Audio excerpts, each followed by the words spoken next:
Ito ay isang nakakalungkot na kwento ng isa nating kababayan sa Saudi Arabia. Ito ay pinagkakaguluhan noon, laman ng halos lahat ng balita dito sa Pilipinas. Maging ang ating gobyerno ay kumilos, pero hindi naging sapat para isalba ang buhay niya. Simulan natin ang kwento. Si Joselito Zapanta ay isang migrant worker sa Saudi Arabia mula sa Bacolor, Pampanga.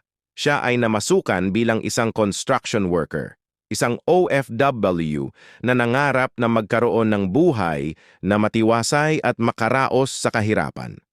Sa isang iglap, sa hindi inaasahang pagkakataon, si Joselito Zapanta ay nahatulan ng kamatayan bitay sa Saudi Arabia. Ayon sa balita, si Joselito at ang amo nitong Sudanis ay nagkaroon ng pagtatalo na nauwi sa pagkapatay ni Joselito dito noong 2009.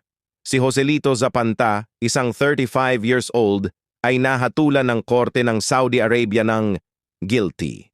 Kami ay nag-aalay ng aming taos pusong pakikiramay sa kanyang pamilya at mga mahal sa buhay sa pagkawala o pagkamatay ni Joselito Zapanta ayon sa ating Department of Foreign Affairs. At ayon sa balita, si Joselito ay ang pang-153 katao na pinatay sa pamamagitan ng bitay sa Saudi Arabia noong panahon na iyon. Ayon sa ating human rights, ang ating kababayan na si Joselito ay nagkasala ayon sa korte ng Riyadh Grand Court sa salang pagpatay gamit ang martilyo pagkatapos nilang magtalo.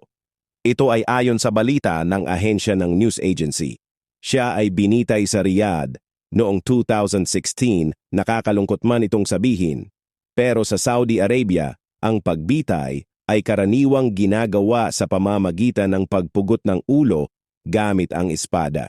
Kahit na kumalat ang balitang nabitay na si Joselito, ang ina nito ay umaasa pa ding makakauwi ang anak niya ng buhay. Bago nangyari ang lahat ng ito, ayon sa kwento ni Advocate Toots Ople na naging kasama ng mga Zapanta na hinarap ang kasong ito, naririnig niyang paulit-ulit na sinabi ng ina ni Joselito na, "Uuwi na ang anak ko, uuwi na ang anak ko." Dahil nabalitaan niya itong inilabas na ito sa selda. Sinabi pa ni Ople na magsasagawa sana ng pagpupulong ang pamilya Zapanta. Matapos na sabihin sa kanila na kinumpirma ng ambasador sa Riyadh na si Ezzedine Tago na kailangan madaliin ang pagkilos o pag-asikaso sa kaso ni Joselito Zapanta. Ayon kay Ople, pinag-uusapan nila sa Saudi Arabia na kailangan ng lumapit ang pamilya Zapanta sa publiko. Ang ina ni Joselito ay walang nagawa kundi ang umiyak na lamang matapos na malaman na nabitay na ang anak nito. Hinimatay ito at agad naming dinala sa hospital ayon pa kay Ople.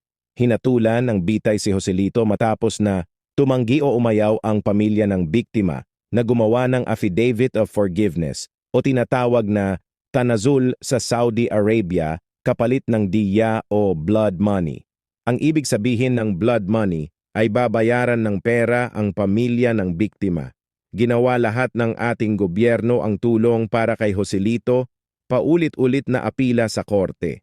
At dahil sa paulit-ulit na pag-apila sa korte, tumanggap ang korte ng Saudi Arabia ng blood money ayon sa pamilya ng biktima at ito ay nagkakahalaga ng 5 million riyal sa Philippine peso ay nagkakahalaga ito ng halos 62 milyong peso ng panahon na iyon. Hanggang sa bumaba pa ulit ito dahil sa kasipagan ng ating ambasador na naitalaga sa Saudi Arabia. Bumaba ito ng 4 million riyal, nasa 50 milyong peso sa Philippines money. Ngunit hindi pa rin sapat ang nalikom na pera dahil umabot lamang ito ng 1.8 riyal o 22.5 milyon peso. Ito ay nalikom ng pamilya Zapanta sa loob lamang ng maikling panahon. Ang perang nakolekta ay inilagak sa isang Saudi bank account sa ilalim ng pangalan ng Philippine Embassy. Ayon pa sa Department of Foreign Affairs, lahat ay ginawa na nila. Pinalawig na nila ang diplomasyang legal para lang maisalba ang buhay ni Joselito Zapanta.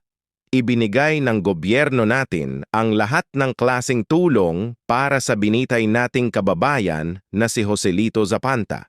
Para lamang matiyak na bumaba ang sentensya nito kahit sa habang buhay na pagkabilangguman lamang. Ngunit sila ay nabigo bago nangyari ang lahat. Tinulungan ng ating pamahalaan na makadalaw ang ina at kapatid ni Joselito sa kulungan ng Malaz Central Prison sa Saudi Arabia.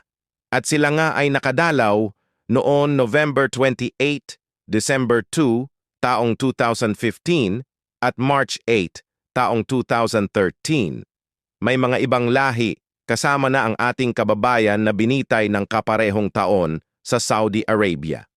Ang tanging magagawa ng ating pamahalaan para sa mga kababayan nating nakikibaka sa ibang bansa ay maging mahinahon, habaan ang pasensya at laging sumunod sa batas kung saan man kayong bansa. Hindi lahat ng bansa ay may parehong batas. Laging tandaan, iwasan ang masangkot sa krimen ayon pa sa Department of Foreign Affairs. Sa pagkamatay ni Joselito Zapanta, naiwan niya ang kanyang kapatid, nanay, tatay, at ang kanyang 2 anak na babae. Sinabi naman ng DFA na patuloy nilang tulungan ang pamilya ng ating OFW na sumakabilang buhay. Maging ang ating Vice President ay nagpaabot ng pakikiramay. I would like to extend my deepest sympathies to the family of Joselito Zapanta, who was executed for killing a Sudanese in 2009. Lahat ng klasing tulong ay ginawa ng ating Vice Presidente, maging ito ay sumulat sa hari ng Saudi Arabia na si King Abdullah bin Abdulaziz Al Saud. Tumulong din ang ating pamahalaan para makalikom ng pera para sa blood money na hinihingi ng pamilya ng biktima na nagkakahalaga ng 4 milyon riyal.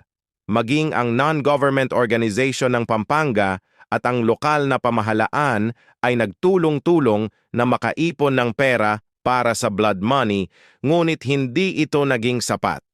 Wala man lang sa kalahati ang kanilang naipon. Hindi naman kasi maliit na halaga ang kanilang kailangan. Kailangan nilang makalikom ng halos 50 million pesos. Bago sumapit ang araw na ibinigay na deadline para sa blood money, ay umabot lamang ito ng 22.5 milyon sa peso. Dagdag pa ng Vice Presidente. Hindi rin nagkulang ang ating gobyerno.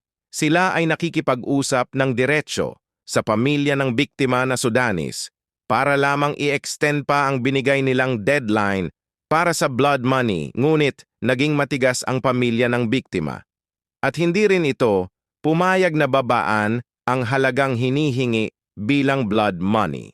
Sinabi rin ng ating Vice Presidente na i-priority ang pagkakaroon ng trabaho sa sarili nating bansa para mabawasan ang mga kababayang pumupunta abroad para magtrabaho.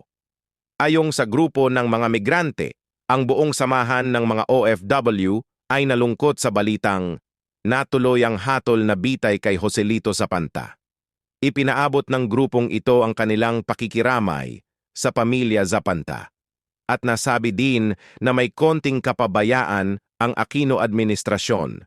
Dahil hinto nito, napigilan ang bitay sa ating kababayan. Ayon sa isang post sa Facebook, sinisisi nila ang pamahalaang Aquino dahil hindi umano ito gumawa ng paraan para umabot ang perang kailangan na pambayad sa blood money na hinihiling ng pamilya ng biktima. Samantalang makikita sa ibang balita ang 2 anak ni Joselito na may daladalang placard, may nakasulat na, "Pauwiin niyo na po ang tatay namin." Ang mga sumusunod ay iilan lamang sa mga comments para kay Joselito Zapanta. Number 1 comment, "Kaya sa kapwa ko OFW dito sa Saudi Arabia, konting hinahon lamang po. Kung kayang iwasan ay umiwas na lamang para hindi tayo magaya kay kabayang Joselito." Number 2 comment, "Rest in peace kabayan. Kawawa naman pero mahirap talaga ang pumunta sa ibang bansa na may ganyang klase ng batas. Kapag buhay ang inutang, buhay din ang kabayaran." Number 3 comments, "Hindi natin alam ang tunay na dahilan. Ang ibang Arabo ay bastos naman talaga. Baka kung hindi inunahan ni kabayan, ay siya ang maunahan." Iyan ay iilan lamang sa mga komento. Sa nangyaring ito, ay hati ang saloobin nating lahat. Lalo na at wala tayo sa sitwasyong iyon. Rest in peace sa'yo, Joselito. Nakikiramay kami sa buong pamilya ng Zapanta. Mangyari po lamang na mag-subscribe para sa susunod nating kwento. Ang lahat ng ating kwento ay pawang mga katotohanan lamang